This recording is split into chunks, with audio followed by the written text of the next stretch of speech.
Bueno, buenos días. Estamos aquí con Víctor Rodríguez Cedeño. Como siempre, muchísimas gracias por estar con nosotros, pero los invitados aquí en Puentes no son casuales. Víctor Rodríguez Cedeño fue diplomático, representante al Consejo Permanente Alterno de Venezuela ante la ONU. Además, es expresidente del Comité Ejecutivo de la CNUR.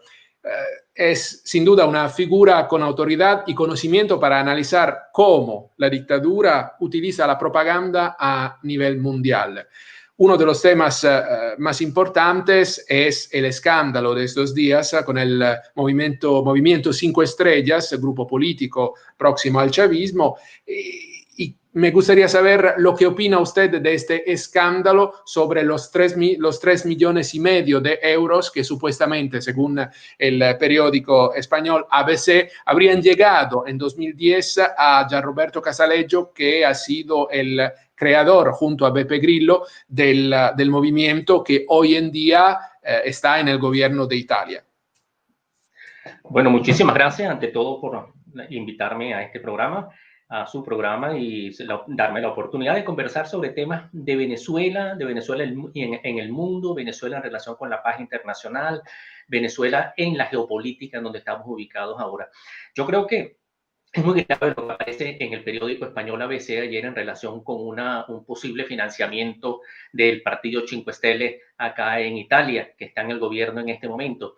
Independientemente de la veracidad, que para muchos es un documento auténtico, aunque aquí ha habido dudas, aquí no se ha planteado ninguna investigación. Yo veía la televisión anoche y antenoche en los programas políticos y el movimiento Cinque Stelle, la dirigencia política, se niega a abrir una investigación. Parece que ahora en Milán van a abrir alguna investigación sobre eso, pero no ha habido un acuerdo para decir, bueno, vamos a investigar, eso es mentira, vamos a investigarlo. Yo creo que en el fondo hay mucho de cierto en estos financiamientos y es uno de los grandes peligros que corre la democracia en el mundo en este momento. Hay amenazas globales muy importantes, que es esta penetración ideológica, de exportación ideológica del chavismo, castrismo, madurismo, para llamarlo de alguna manera, ese socialismo del siglo XXI que es una entelequia que en realidad no beneficia a ninguna población ni a ninguno de los pueblos, sino que simplemente sirve para beneficiarse individualmente, para detentar el poder, para permanecer en el poder. No son movimientos políticos honestos, sino que buscan perpetuarse en el poder con fines individuales. Yo creo que es muy grave lo que está pasando con esta penetración, esta exportación ideológica, no solamente en América Latina, lo hemos visto desde hace muchos años, desde que el Grupo Sao Paulo empezó sus actividades en la región, se han proyectado, y eso lo sabemos perfectamente, los maletinazos en toda la región funcionaron, en Argentina, en Nicaragua, en Bolivia, en todas partes ellos han tratado de penetrar. En Europa lo han hecho y lo están haciendo, y quizás siguiendo un poco el pensamiento de Gramsci, italiano muy famoso, conocido, fundador del Partido Comunista, donde había que penetrar los medios culturales, los medios académicos, los medios de información. Ellos lo han logrado en gran medida. La universidad, la academia, los movimientos sindicales, ellos han logrado penetrar con una falsa información y tergiversando los hechos y las realidades y aprovechándose evidentemente de las debilidades de la democracia. Hay debilidades. Embajador, una pregunta. ¿Cómo es posible que los derrotados de la historia sigan siendo los ganadores de la cultura? Bueno, esas son las paradojas, yo creo que lamentablemente la información, y hoy en día tiene un valor importantísimo, la tergiversación, el manejo, el mal uso de la información nos lleva a crear condiciones muy distintas a las realidades, ¿no? Y yo creo que en el fondo esta gente ha sabido manejar muy bien los medios de información, los medios informativos, ha llegado a penetrar en todas los medios de la vida social. Cuando uno va a una universidad, lo primero que se encuentra es un grupo de personas con una camisa de Che Guevara o unos ojos de Chávez, o van a manifestaciones, y no lo vemos aquí nada más, lo hemos visto en España, lo hemos visto con el partido Podemos, lo hemos visto con los indignados, lo hemos visto con los gilets jaunes en Francia, lo hemos visto en muchas partes de cómo hay un financiamiento indudablemente, y ellos han hecho algo importante, muy heterodoxo, que es una diplomacia paralela una diplomacia que va más allá de la diplomacia de los gobiernos. A ellos no les interesa los gobiernos ni los estados, lo que les interesa esa diplomacia que es meterse en los medios comunales, en las asociaciones de vecinos, en las universidades, en los centros de donde ellos pudieran conseguir ubicación para protestar, para anarquizar, porque eso es lo que hemos visto, por ejemplo, ahora en los últimos hechos en los Estados Unidos. Nadie niega el derecho a la protesta y mucho menos por un acto de discriminación racial. Tan grave y un crimen como el que se cometió es horrible, sea quien sea la persona. Pero aquí vemos lo que han logrado ellos, la penetración y desvirtuar una protesta pacífica, una protesta legítima, la han desvirtuado y crearon un caos tremendo. Afortunadamente pareciera que se ha superado eso, pero dejaron marcas importantes y eso lo vimos siempre con las políticas antiglobalización, antimundialización, cuando arrasaban con Seattle o con Ginebra, porque sí, para crear caos, para crear anarquía, porque eso ellos encuentran en estos movimientos pues su cultivo importante para vender sus ideas, que no son las ideas, las mejores ideas, porque no están proponiendo un sistema humanista ni un sistema realmente democrático. Ellos no entienden ni quieren valorar los derechos humanos. Para ellos es más importante una bolsa de clap que ir a votar libremente y a escoger los mandatarios. Para ellos es más importante engañar con una vivienda y someter a una persona a la voluntad de un régimen que permitirle expresarse libremente. Hay que cerrar los medios porque eso no importa. Lo que importa es que la persona dependa de mí, del Estado, de mi régimen, para yo poder dominar. El machismo es un problema, el machismo es un problema en América Latina y lo es también en Europa. Yo me acuerdo, antes del confinamiento, miles de mujeres cantando El violador eres tú.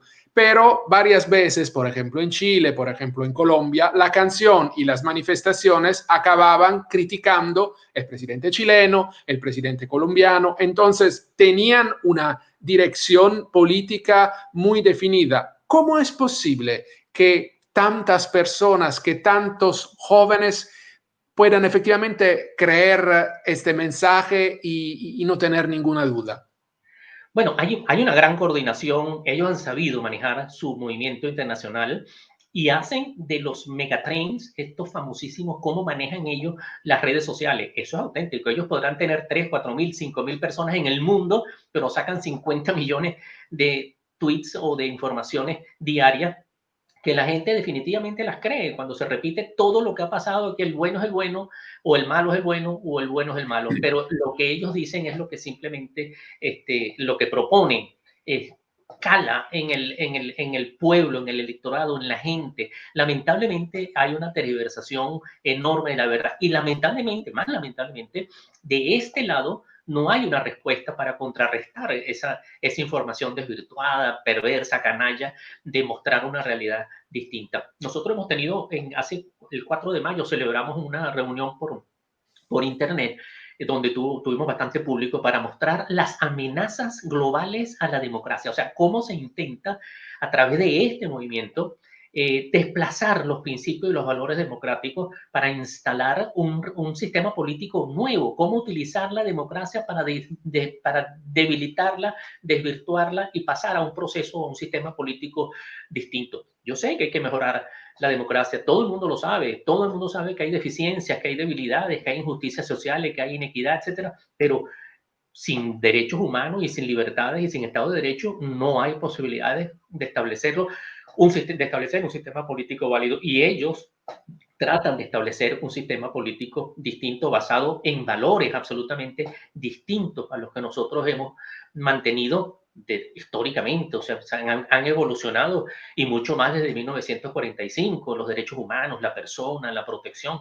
Nosotros tenemos en Venezuela, y eso lo sabemos todos, una situación alarmante. Nosotros hemos pasado de una crisis política desde que se inicia este proceso en el 99, para ser muy claro, el 2002 con el intento de salida de Chávez. Bueno, ahí se han creado situaciones muy distintas. De una crisis política hemos pasado a un desastre que ha convertido al Estado, a Venezuela, en un Estado fallido, un fracaso absoluto, pero además un Estado forajido, porque viola las normas internacionales, porque viola las reglas de convivencia internacional. Hemos pasado de una crisis humanitaria que yo la denuncié personalmente en el Consejo de Derechos Humanos hace 3 años y era un poco alarmante porque todavía pareciera que nadie creía en una crisis humanitaria, pero ya no solamente hemos superado la crisis humanitaria, estamos en una emergencia humanitaria compleja y hay que ir a los conceptos. La crisis humanitaria es carencias de sanidad, carencias de vivienda, alimentos. No, la emergencia humanitaria compleja va mucho más allá. Es la crisis institucional, es la crisis social, es el destrozo de la industria nacional, es la participación, y esto es muy importante, la participación de un Estado que respeta las normas internacionales en actividades delictivas transnacionales. Eso es muy importante, porque nosotros vemos, y lo ven todos muchos tribunales, fiscalías del mundo, están con los ojos encima de nosotros, porque desde las esferas de poder, desde el centro de poder mismo, se están cometiendo delitos transnacionales importantes. Se apoya al narcotráfico, se apoya al terrorismo, la corrupción, el lavado, los delitos conexos, más allá, tráfico, extracción ilegal y tráfico de minerales estratégicos, del oro, de una serie de minerales que, o sea, estamos cambiando el mundo porque Venezuela geopolíticamente se ha ubicado lamentablemente en un espacio que no nos corresponde y que estamos dentro de ese juego ahora entre China, Rusia, Estados Unidos, Europa y la Venezuela cubana, la Cuba-Venezuela, que trata de influenciar y de participar en todos estos procesos. Estamos en el medio de un centro, de un espacio geopolítico que sinceramente no nos corresponde. A nosotros lo que nos corresponde es el desarrollo y el progreso de nuestro país, ocuparnos de nosotros mismos y no estar exportando una revolución ineficiente y perversa como esta que se ha tratado de establecer. Embajador, antes de hablar a nivel geopolítico y político, me gustaría que la gente pueda entender, porque antes del chavismo, incluso durante los primeros años de Chávez, Venezuela era un país muy moderno, mucho más moderno, por ejemplo, que varios países de Europa. Yo creo que un Estado tendría que ser laico, es decir, dividir religión y Estado. La izquierda o los partidos pro-chavistas critican mucho a la iglesia, por ejemplo, en Francia, por ejemplo, en España, por ejemplo, en Italia. La paradoja es que yo veo un sincretismo muy desarrollado en Venezuela cuando, por ejemplo, se ven las imágenes de Chávez con Cristo, las imágenes de Castro con Cristo y con Chávez. ¿Cómo es posible jugar tanto y tener mensajes tan diferentes en países diferentes y que funcione? Bueno, nuestros países son fundamentalmente religiosos, católicos, creemos en Dios, creemos en la Santa Sede, en el Papa, y bueno, vemos cómo el Papa, un retrato con el Papa vale mucho, una visita, una bendición en Roma a uno de estos dictadores, un abrazo a Maduro, tiene un valor importante, el crucifijo de Chávez del 2002. Es decir, todo, lamentablemente, han hasta utilizado a la religión, los principios religiosos y las religiones, incluso para dominar, para engañar, para seguir penetrando en la sociedad venezolana y en la sociedad regional. Ellos han sabido utilizar todos los elementos que yo creo que son los más vulnerables de nuestras poblaciones, las debilidades. Nosotros creemos en Dios, bueno, vamos a utilizar la religión para decirle que la religión establece la paridad, la equidad y que nosotros somos los únicos que se lo podemos dar y que las oligarquías y los gobiernos como los que teníamos democráticos antes son los malos, los explotadores, los que no quieren, esos gobiernos liberales del imperialismo, todo eso, o sea, todo eso lo van mezclando con la religión y los principios que lo han logrado muchísimo, aunque ya yo creo que las cosas lo han logrado, pero yo creo que la realidad hoy es distinta. Yo no creo que el mundo y todos los venezolanos, los latinoamericanos entiendan que vean una realidad distinta a la que realmente se está proyectando, que es un grupo forajido que tiene intereses muy personales para desestabilizar el mundo, ¿no? Porque ya el problema, y esto es importante, el problema nuestro no es un problema venezolano, no es un problema de tortura a los venezolanos, que son lamentables, de ejecuciones extrajudiciales, de violaciones de derechos humanos, de Corte Penal Internacional, no. Hay un problema mucho más allá, que es el problema de lo que significa para la región y para el mundo para la estabilidad, para la paz regional y la paz mundial, lo que está pasando en Venezuela. Los 5 millones de venezolanos que están afuera generan un problema enorme, lamentablemente, y crean unas cargas muy pesadas a los países receptores que se encuentran, no solamente los que son incapaces de enfrentar los cientos de miles de personas que le llegan, sino que tienen que controlar una reacción social, incluso de discriminación, de xenofobia, de rechazo a los venezolanos que llegan. Y eso no es que sea bueno ni que sea justificable, pero es justificable, pero es muy normal que haya una reacción, porque la ha habido siempre cuando hay flujos masivos de personas que llegan a un país. El Estado tiene una política de asimilación, de inserción social, pero la sociedad también, las autoridades locales, las sociedades locales tienen también. Cuando uno va al departamento de Santander, a lo mejor hay reacciones distintas a las que tiene el gobierno en Bogotá o en Lima.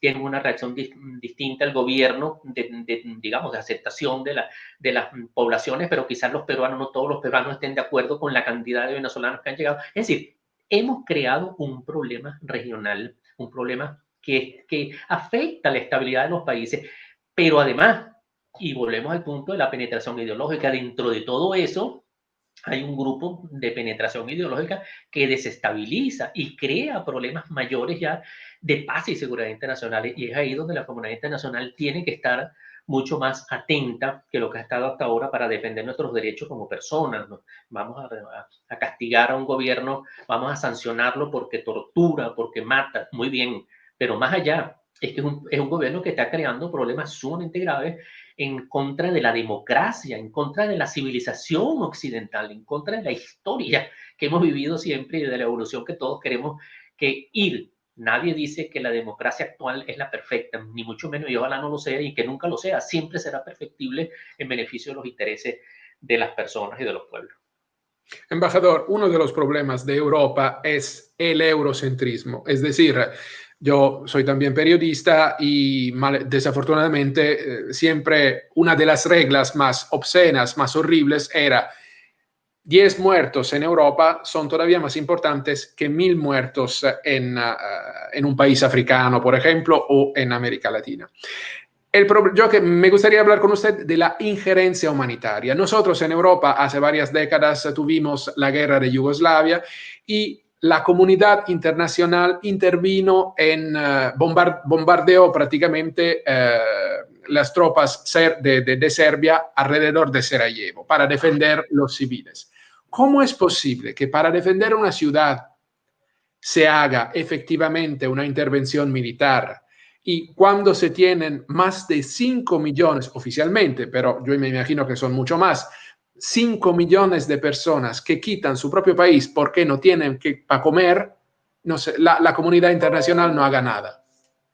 Bueno, eso es increíble y sucedió a finales de los 90, incluso a mediados de los 90. Yo recuerdo, yo estaba en Nueva York, Diego Barria era nuestro embajador en Nueva York y él llamaba la atención sobre lo que sucedía en África y nadie veía lo que estaba pasando en el Congo, lo que estaba pasando en Ruanda.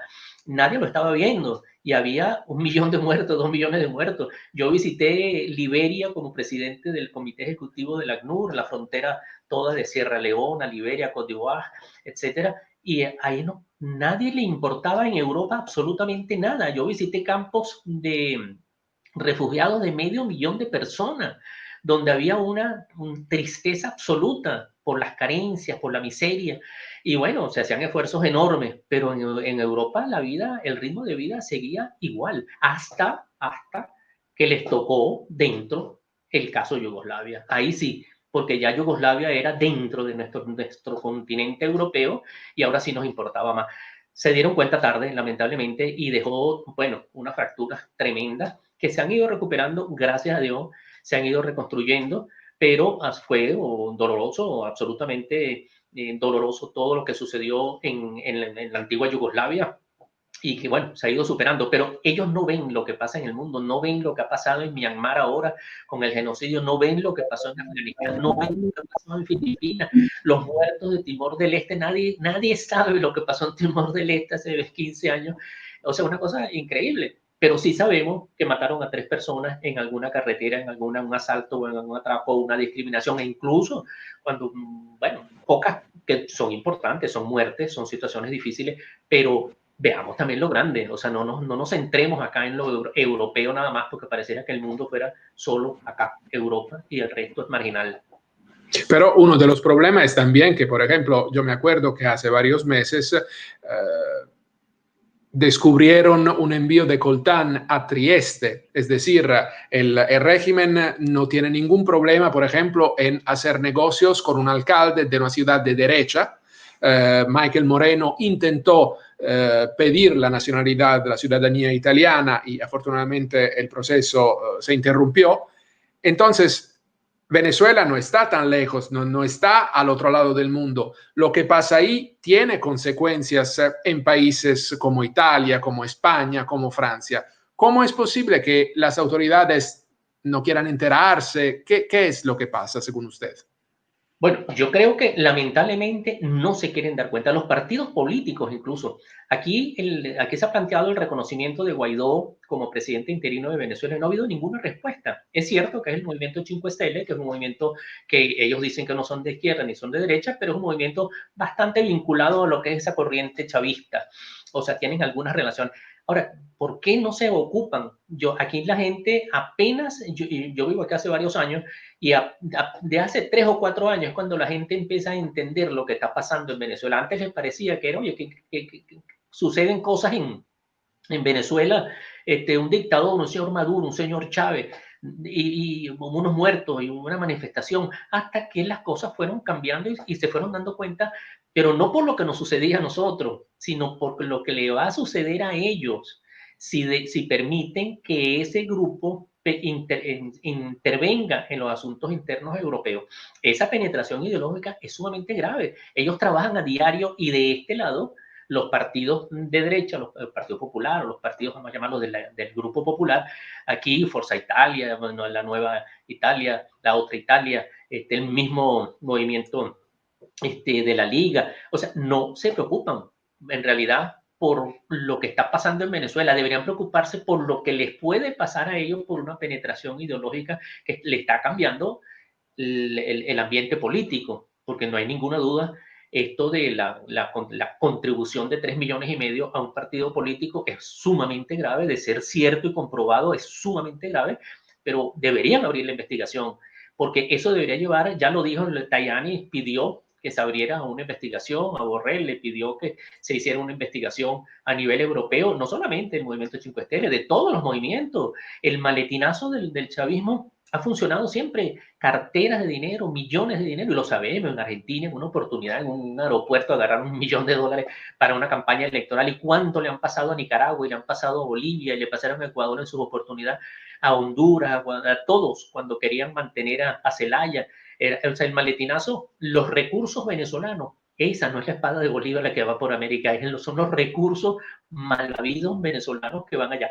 Ahora, ese otro punto. Además, que me permita interrumpir, me parece que si yo, por ejemplo, voy a decir hoy que Víctor Rodríguez es un ladrón, a los 10 minutos el señor Víctor Rodríguez me demanda. Y no lo hace el Movimiento 5 Estrellas. Es bastante raro que frente a una acusación tan grave no reaccionen a nivel penal.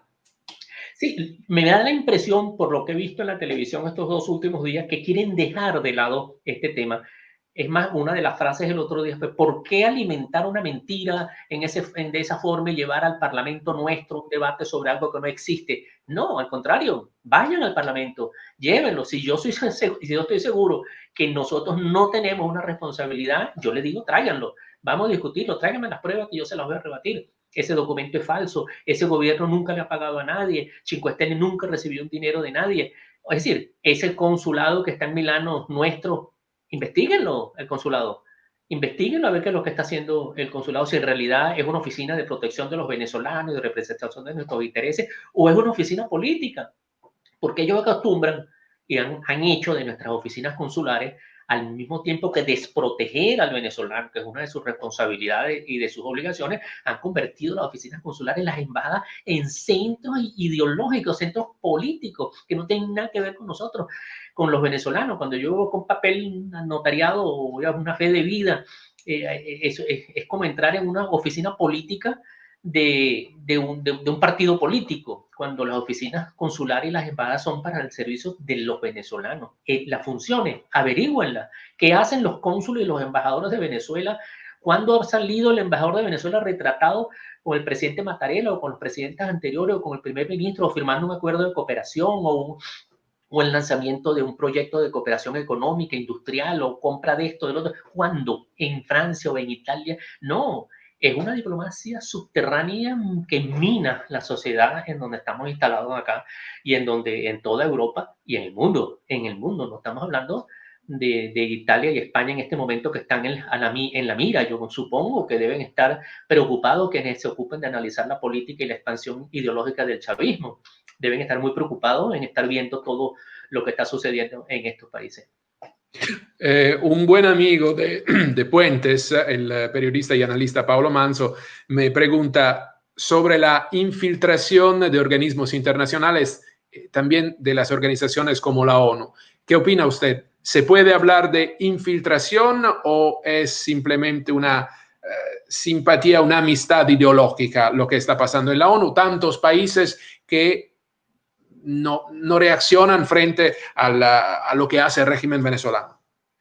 Bueno, distingamos el organismo internacional como tal y el organismo internacional integrado por Estado. Los organismos son, para mí, independientes, imparciales, hacen lo que pueden hacer a pesar de que puede haber alguna influencia ideológica. Es decir, el director general de la OMS hace lo que tiene que hacer, sea de tendencia política tal o de tal nacionalidad. En la organización como entidad integrada por el Estado, la situación es distinta. Nosotros, el gobierno venezolano interino de Juan Guaidó, tiene 60 reconocimientos, pero indudablemente no son suficientes.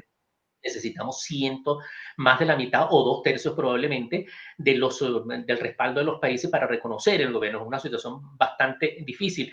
Pero esto se debe precisamente a las políticas que tuvo el gobierno de Chávez antes de, por ejemplo, en América Latina, en el Caribe, en las islas de Barlovento, de toda la derecha del Caribe nuestro, el Caribe oriental. Bueno, y los votos eran, o sea, la ayuda económica era simplemente para obtener votos y respaldo en Naciones Unidas, para obtener votos y respaldos en la OEA, para ir a un organismo del Consejo de Derechos Humanos y salir que Venezuela sea elegida como miembro del Consejo de Derechos Humanos porque esos países recibían beneficios nuestros. Nosotros iniciamos una política hacia el Caribe en los años 70, estupenda, con el gobierno de Rafael Caldera, el primer gobierno, el canciller Aristide Calvani, sigo Acción Democrática, y se logró una política, pero una política, vamos a decir, decente, bien intencionada, de cooperación, de solidaridad. Aquí no, aquí es una política interesada. Yo te doy $2 millones, pero eso sí, me tienes que votar a favor porque es auténtico, o sea, ahí no hay nada que esté escondido en eso. Son políticas de este régimen que ha hecho que Venezuela sea un estado distinto, o sea, y rompieron los parámetros, rompieron los paradigmas de lo que es la diplomacia tradicional de un estado. Aquí no hay política de estado, aquí no hay política exterior, sino una acción internacional de un régimen que quiere quedarse con otros en la zona, pero que ya los ha ido perdiendo y lo seguirá perdiendo, aunque le bloqueen en Chile la vida a Piñera, como se la bloquearon a Macri, como le están haciendo a Bolsonaro. No es que sean buenos o sean malos, pero ellos activan muchísimos mecanismos para detener las acciones de este gobierno. Al Duque lo tienen contra la pared constantemente, a Lenín Martínez lo atacan, lo buscan. Es decir, ellos tienen una organización que para ellos no es malo. Si nosotros atacáramos a un gobierno de izquierda por corrupto, por ineficiente o por violador de los derechos humanos, seríamos unos oligarcas, unos imperialistas. Pero ellos sí pueden atacar en sus medios, incluso en Venezuela, que hay medios que aparentemente son independientes, como una cosa que se llama Globovisión, por ejemplo, que no es ningún medio independiente, es un medio que refleja simplemente, muy bien hechas las políticas del Estado, completica el criterio del Estado, y otros portales que aparecen que no son independientes y que manejan la información como quieren. La diplomacia internacional, según usted, ¿tiene las armas para enfrentarse al régimen venezolano o es tendría que evolucionar algo, tendría que cambiar algo y, por ejemplo, tendría que cambiar la ONU? Esa es la gran pregunta. Yo creo que el derecho internacional tiene que seguir evolucionando. El derecho, como todo orden jurídico, se va adaptando a las realidades sociales. Hay nuevas realidades, hay nueva vida. Y estos principios, hay tres principios fundamentales que se tienen que reconsiderar. El principio de soberanía no puede ser el mismo. Nadie puede utilizar la soberanía del Estado para cometer crímenes internacionales o para quemar la zona del Amazonas, por ejemplo. El otro es la Entonces, intervención. ¿usted está de acuerdo con el concepto de injerencia humanitaria? Yo estoy de acuerdo con el concepto porque hay hoy en día el centro del derecho internacional, de las relaciones internacionales, más desde 1945 y más desde 1948 con la Declaración Universal de Derechos Humanos, es el ser humano, es la persona. Esto que nosotros somos hoy fue violentado durante siglos, hasta finales del siglo XIX, con todas esas batallas horribles. Bueno, nosotros hemos logrado que hoy el ser humano es el centro de la atención, es el centro del derecho internacional. Y para proteger al ser humano hay que flexibilizar el concepto de soberanía, hay que flexibilizar el principio de no injerencia en los asuntos internos, hay que flexibilizar la prohibición del uso de la fuerza. Yo no digo, o sea, ¿cómo puede uno defender a una población que está sometida, secuestrada por un gobierno? Bueno, por presiones, las sanciones, yo estoy de acuerdo con las sanciones al gobierno, a los miembros del gobierno, vamos a presionarlo, hay que cambiar, porque tenemos que proteger a esa gente. ¿Quién nos protege? ¿Nos va a proteger quién? Si salimos a la calle y nos matan, tenemos unos colectivos, tenemos unos cuerpos policiales, unos esbirros en la calle, que el que se resbala va preso o lo matan. Simplemente, bueno, alguien tiene que defendernos. La comunidad internacional hoy ya no es la sociedad internacional de antes. Nosotros estamos transitando hacia una comunidad de intereses, algo mucho más común, mucho más colectivo. Ya no es cooperación, es solidaridad. Yo creo que hay que buscar el concepto de solidaridad. O sea, la gente tiene que, hay un pueblo en emergencia, vamos a ayudarlo. Yo no digo de invadir a Venezuela, yo no lo digo eso, pero hay formas de intervenir a través de sanciones. Alguien está planteando ahorita, el mismo embajador Diego Vargas, nuestro amigo, acaba de hablar de una intervención humanitaria electoral. Es decir, hay que presionar al régimen para hacer una elección, para una elección independiente, libre, que refleje la voluntad popular. Vamos a pedirnos, si ustedes ganan la elección, respetamos el resultado y aguantamos los 5 años a ver si ustedes lo pueden hacer bien y ojalá lo hagan bien. Pero si no, o sea, es decir, yo creo que el derecho internacional tiene que seguir evolucionando, tienen que flexibilizarse algunos principios y la ayuda humanitaria, la intervención humanitaria que se plantea en algún momento, que no es necesariamente una intervención militar, aviones, marines, no, eso es parte de la propaganda de los otros, es la sanción, es la coacción, o sea, hay que llevar simplemente a los gobiernos, a los regímenes forajidos, a respetar a la gente, a lo que somos nosotros, al ser humano. Yo no quiero que me torturen, yo no quiero que torturen a los míos, ni que me maten. Yo quiero votar, yo quiero ser libre, yo quiero vivir en dignidad, yo quiero tener un trabajo decente, yo quiero tener una vivienda, quiero tener acceso a la seguridad social. Vamos a hacerlo, pero no dependiendo del Estado y de sus cuestiones ideológicas. Lo quiero hacer yo en democracia y en libertad. Responsabilidad es una palabra que nos gusta mucho aquí en Puentes. A veces se critica obviamente el régimen venezolano, la comunidad internacional hace presiones al régimen venezolano. Pero, por ejemplo, hay empresas como la española Repsol, la italiana Eni, que siguen, parece, haciendo negocios con el régimen venezolano. ¿Qué tendría que hacer en ese sentido la comunidad internacional frente a Italia, frente a España? Bueno, yo creo que lo primero es que ellos tendrían que reflexionar y decir, bueno, tenemos una responsabilidad de proteger a la gente. O sea, vamos a dejar de negociar con un gobierno forajido. Si todos se pusieran de acuerdo con valores morales, democráticos, de pensamiento, se pusieran de acuerdo para enfrentar una dictadura como esta, en una semana Maduro tiene que negociar su salida. Pero no, los intereses son muchísimos y son intereses lamentablemente canalla, o sea, el dinero y la participación, dan una parcela para yo explotar, o es que los chinos y los rusos y las empresas chinas y rusas están ayudando a Venezuela por un sentido caritativo, de cariño hacia una nación. No, son intereses económicos puras y simplemente económicos. Y eso yo creo que la primera parte de la responsabilidad está en que son ellos los que tienen que decir basta. O sea, es un poco de gente, una cantidad de personas que están sufriendo Ahora, como decía antes, no, digamos que no nos importa más que ellos sufran, es que nosotros vamos a sufrir dentro de poco las consecuencias de todo eso, porque vamos a recibir más inmigración y vamos a tener más problemas y van a venir a desestabilizarnos y nos van a cambiar el concepto de democracia. Piénsenlo así, no piensen más en que nos están torturando ni nos están matando, piensen en ustedes. Ayudar a ese gobierno es desayudarse ustedes aquí en Europa internamente, es desayudarse acá permitiendo que entre, que entre el pensamiento dañino del socialismo del siglo XXI y corrompa la sociedad democrática, porque eso es lo que se está buscando. Y si no hay una reacción inmediata de esas empresas, de los gobiernos locales, de los partidos, de la academia europea, si no lo hay y seguimos pensando en esto que se pensaba una vez, que los héroes de la revolución, si seguimos pensando en eso, en pocos años aquí vamos a ver los resultados muy graves, vamos a ver resultados muy graves políticos con la estructuración de una sociedad distinta, distinta políticamente desde el gobierno, pero la gente va a estar mucho más molesta porque no, yo no creo que la sociedad italiana o la sociedad francesa acepten una imposición hoy de un gobierno, o sea, de totalitario, no.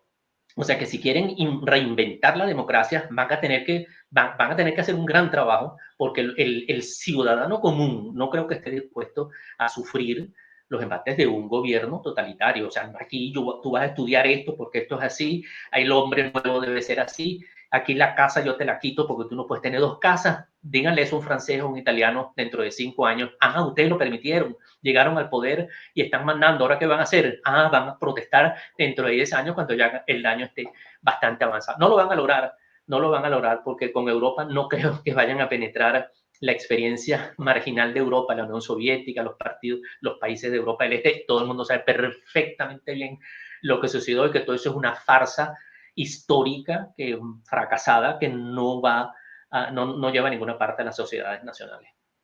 A muchas personas no les gusta, me están llegando muchísimas preguntas, pido disculpa, no podrá contestar a todas, pero a muchas personas no le gusta, por ejemplo, el presidente Guaidó, no le gusta lo que ha hecho hasta la fecha. Pero desde afuera, la operación Gideón parece una operación mediática contra Guaidó. ¿Qué opina usted de esta visión?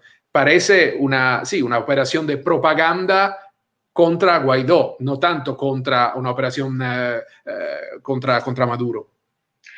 Es probable que haya habido algo de cierto en alguna especie de protesta, rebelión, pero lo que sí es cierto es que ha habido una enorme manipulación mediática por este hecho. Aquí nadie, yo creo que nadie estaba hablando de un golpe, de asesinatos de unos o de otros. Yo no creo que se haya planteado eso. Además, nadie puede pensar en su sano juicio que 30 personas o 40 personas iban a acabar con un régimen que tiene 150.000 hombres armados solamente en milicias y en grupos paramilitares, con un ejército extraordinario que todo el mundo lo sabe, todo lo que se ha invertido en ese ejército. Yo creo que ha sido una campaña bien llevada por ellos. Bueno, mostraron las debilidades de un gobierno, del gobierno de Guaidó, que yo creo que está haciendo todo lo que puede. Quizás no sea lo mejor lo que se esté haciendo, pero se está haciendo todo lo que se puede.